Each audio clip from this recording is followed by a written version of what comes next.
আল্লাহ আমাকে একটা ব্লেসিং দিছে যে I have a beautiful smile as per everyone's description. But যদি সম্পর্ক বলি, আমার খুব ইয়াসমিনের সাথে আমার সম্পর্ক খুবই ভালো। না, বয়স হয়নি তা না, বাট বিয়েটা তো আসলে ফোর্সফুলি হয় না। সবসময় তো আসলে হাজব্যান্ড যে ওয়াইফের রেসপন্সিবিলিটি নিবে তা না, ওয়াইফেরও রেসপন্সিবিলিটি থাকে হাজব্যান্ডের উপরে। যখন আসলে সঠিক বয়স হবে, সঠিক মানুষ পাবো, আর বাকিটা তো আল্লাহর হাতে। আপনাকে আজকে দেখলাম হচ্ছে আপনি একটা বিজ্ঞাপনের শুটিং করছেন সম্ভবত এপিসিতে, এবং হচ্ছে সেখানে নাচের একটা ব্যাপার আপনার পায়ে এখনো ঘুমর আছে, এটা জানতে চাই আসলে বিষয়টা। বিষয় হচ্ছে আমি খুবই এক্সাইটেড বিকজ একটা ডিফারেন্ট কিছু পেয়েছি প্লে করার জন্য। And I can not dance very well, but I love to dance. তো ওই জায়গা থেকে আমার একটা এক্সাইটমেন্ট ছিল। এই তো আজকে যখন হঠাৎ করে নাচ করছিলেন তখন সেটা কেমন লাগছিল এবং কষ্ট হচ্ছিল কিনা তুলতে? মজা লাগছে আমার ওটা। আর কোরিওগ্রাফার একজন মনে হয় ভাইয়া ছিলেন। সো ক্লাসিক্যাল তো অনেক বেসিক্স থাকে, ভুল হলে একটু সমস্যা। সো ওই জিনিসগুলো একটু টুকটাক ধরাই দিলেন, and after that I really enjoyed it. Okay, আপনি যখন ইউনিভার্সিটিতে পড়েছিলেন তখন ইউনিভার্সিটিতে অনেক সময় কালচারাল প্রোগ্রাম থাকে, তো সেই প্রোগ্রামগুলোতে নিশ্চয়ই আপনি অ্যাটেন্ড করেছেন। কখনো এরকম নাচ করার অফার এসেছিল কিনা, বা ইউনিভার্সিটির নাচের? না, নাচ আসলে করা হয়নি, গান করা হয়েছে বেশ কয়েকবার ইউনিভার্সিটিতে থাকাকালীন। আর একবার ফ্ল্যাশ মব করা হয়েছিল, তো ওখানে নাচ ছিল, বাট ওরকম আসলে প্রিপারেশন নিয়ে কোনো নাচ নাই, জাস্ট ফান করি। ওকে, সামনেই ব্যস্ততা কেমন আসলে? আর সেদিন তো আসলে ঈদের 2-3 মাস আগে থেকেই অনেক বেশি ব্যস্ততা থাকে। ব্যস্ততা অন অ্যাভারেজ মোটামুটি। এখন কাজ করছি, রেগুলারলি কাজ করছি, ট্রাই করছি একটু ভালো যে গল্পগুলো, ভালো বাজেটের প্রোডাকশন যেগুলো, সো টাইম নিয়ে যেন যত্ন করে কাজটা করা যায়। আপনি তো সব কোয়ার্টিস্টের সাথে মোটামুটি কাজ করছেন এই সময়, যারা বর্তমানে নাটকের খুব জনপ্রিয় মুখ। ইন্ডাস্ট্রির কার সাথে আপনার সব থেকে ভালো বন্ধুত্ব? আমার কোয়ার্টিস্টদের মধ্যে সবার সাথে সম্পর্ক খুব ভালো। এভরিওয়ান ইজ ভেরি সাপোর্টিভ, খুবই কোঅপারেটিভ। বাট যদি সম্পর্ক বলি, আমার খুব ইয়াসমিনের সাথে আমার সম্পর্ক খুবই ভালো। ইটস লাইক আমাদের friendship is something that we really admire. ইয়াসমিনের সাথে আপনার বন্ধুত্বটা খুবই ভালো, সেটা আমরা জানি, কিন্তু এই বন্ধুত্বটা নিয়ে ইন্ডাস্ট্রিতে একটা গুঞ্জন আছে, সেই গুঞ্জনটাকে আপনি জানেন? হ্যাঁ, আই নো।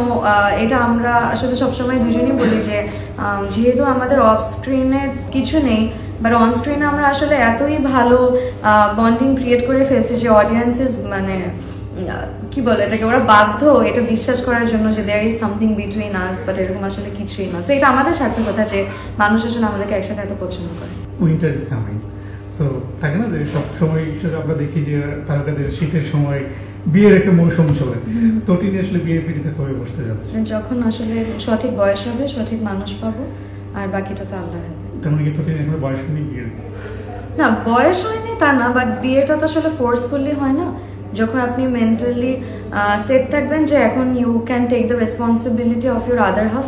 সবসময় তো আসলে হাজব্যান্ড যে ওয়াইফের রেসপন্সিবিলিটি নিবে তা না, ওয়াইফেরও রেসপন্সিবিলিটি থাকে হাজব্যান্ডের উপরে। যখন মনে হবে I can take that responsibility, তখন অবশ্যই বিয়ে করবো। কেমন ছেলে পছন্দ? Someone who is respectful towards their partner, আর যে অ্যাম্বিশন আছে, যে ক্যারিয়ার ওরিয়েন্টেড অ্যাম্বিশিয়াস গাই। তটিনীর অডিয়েন্সটা তটিনীকে সিনেমা পর্দায় কবে দেখতে পাবে? যখন সময় হবে, সঠিক গল্প, সঠিক ডিরেক্টর, সঠিক টিম পাবো, গল্প চরিত্র পছন্দ, যেখানে আমার চরিত্রের রেলেভেন্স থাকবে, তখন ইনশাআল্লাহ। সিনেমা অফার তো নিশ্চয়ই আসে?